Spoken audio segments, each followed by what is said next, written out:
그 다음에 23조에는 기타 계약 내용의 변동으로 인한 계약금액의 조정이 있는데 이게 뭔 소리야 도대체. 민법에 보면 신의성실 내지 사정변경에 의한 계약의 변경, 사정변경에 의한 계약금액의 요구에 근거가 될 수 있는 건데요.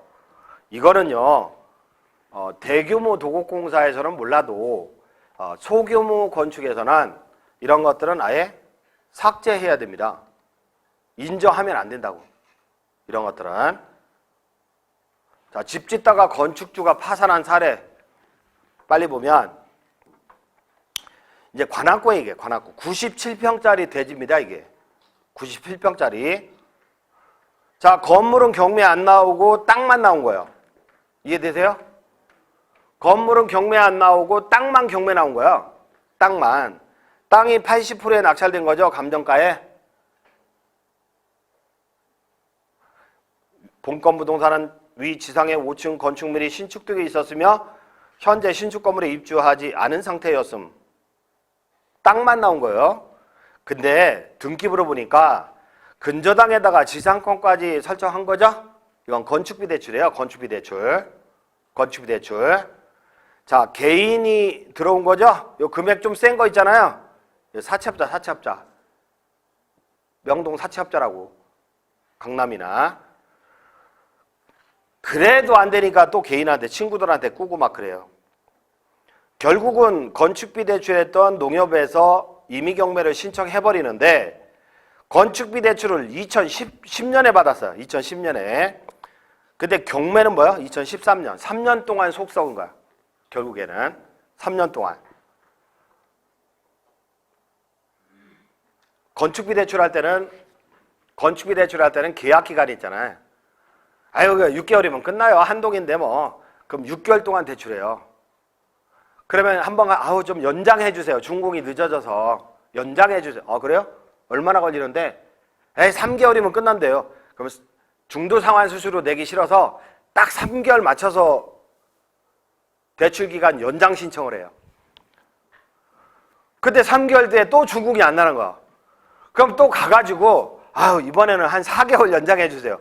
업자가 돈 주면 4개월 안에 무조건 끝난다고 했으니까. 그러면 또 4개월 연장해. 3개월, 4개월, 나 한 7번 연장한 것 같아. 5년 동안 하면서, 은행 가서. 근데 중간에 공사업자가 바뀌잖아요? 공사업자가? 그럼 공사업자 보증서를 새로 받아가지고 가야 돼요. 시공사 보증이 있으니까.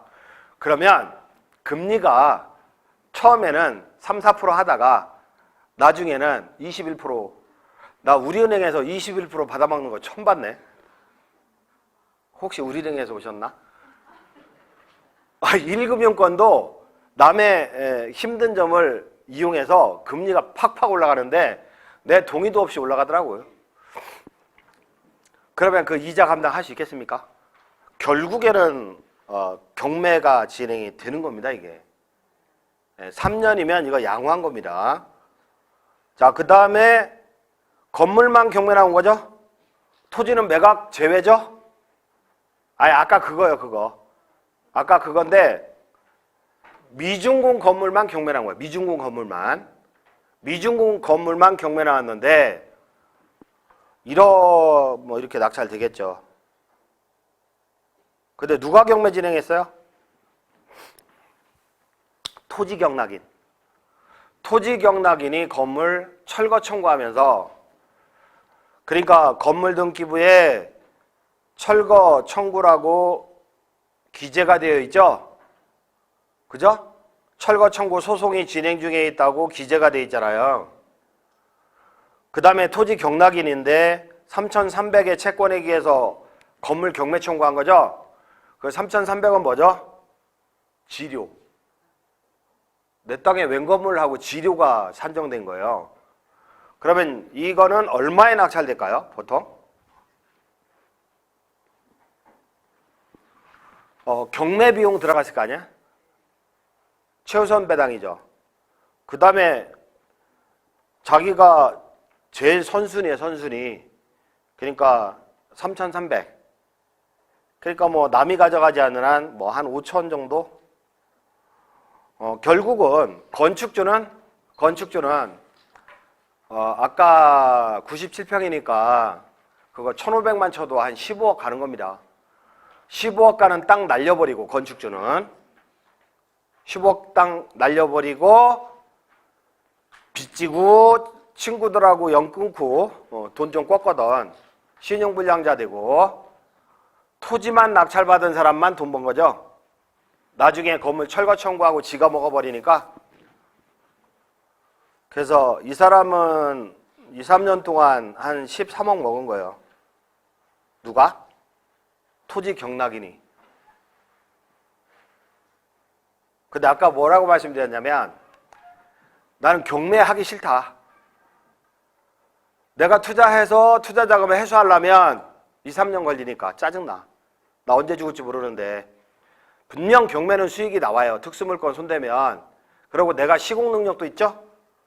왜냐면 이런 거 마무리 공사 하면 되잖아. 내가 낙찰받아서 마무리 공사하고 준공 내는 것도 쉬워요. 판례가 바뀌어가지고 바로 승계하니까 쉬운데 이런 것들은 투자자금 회수 기간이 몇 년 걸린다는 거. 2, 3년 걸린다는 거죠. 하나만 더 빨리 보면 요즘은 뭐 광주, 경기도 광주, 용인, 양평 이런 데 전원주택단지 지어놓으면 분양 잘 돼요. 특히 경기도 광주 분당 인근의 용인 보니까 잘 되더라고요. 근데 이게 토지가 2,000평이에요. 토지가 2,000평. 그리고 건물 한 동이 경매 나왔는데 33%에 낙찰된 거죠. 그러니까 건축 부지가 싹 날아간 거예요. 2,000평이. 건축 부지가 싹 날아간 거예요.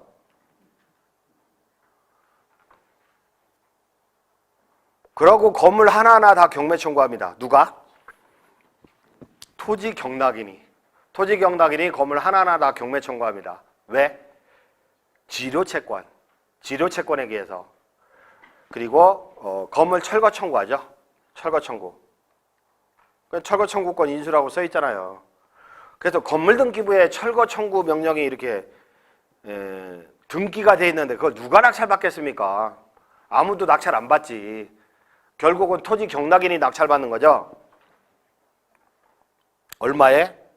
1,400만 원에 몇 억짜리 건물을 1,400은 자기 경매 비용하고 가압류 채권 있잖아요. 그거 배당을 받겠죠.